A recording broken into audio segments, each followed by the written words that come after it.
If I told you before the season, you'd have a point guard that's averaging 31, 32 points a game, squarely in the All-NBA, All-Star, MVP race, if you want to put him up there. You have a rookie that's having a solid first year. You have a wing averaging 17 a game, hitting 43% from three. You'd have a center averaging 20 a game in his 26 minutes of play. You'd have a sixth man that is averaging 15 a game and doing everything you want on both sides of the floor. You're off to a 14-11 start. You'd say, you know what? That's a good foundation to build off of. When I add that the center is Joel Embiid and he's making what he's making, that the wing is Paul George and he's making what he's making, really start to understand the identity change that this team has had to take on. It adds some interesting context. If you had told me this in, let's just say, August or July, I kind of would have been over the moon, to be honest with you. The first few games, I was like, it's over. Like, it's like, I don't think we'll ever, like, I honestly was like, is he going to medically retire? The first 3 games of the season, I was like, we cannot rebound when he's on the court. Defensively, he is just like a corpse. Like, he is just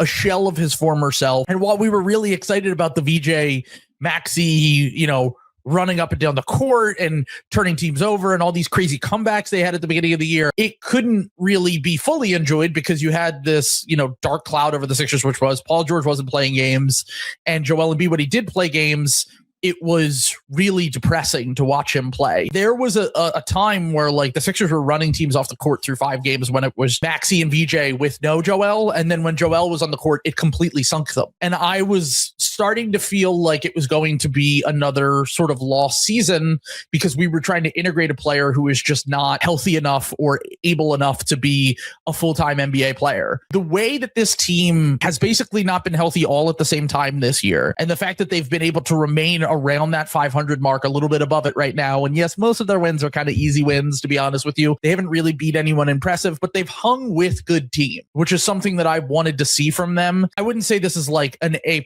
season, but I would say it's probably like a B or B+ when you consider where my expectations were at with this team over the summer.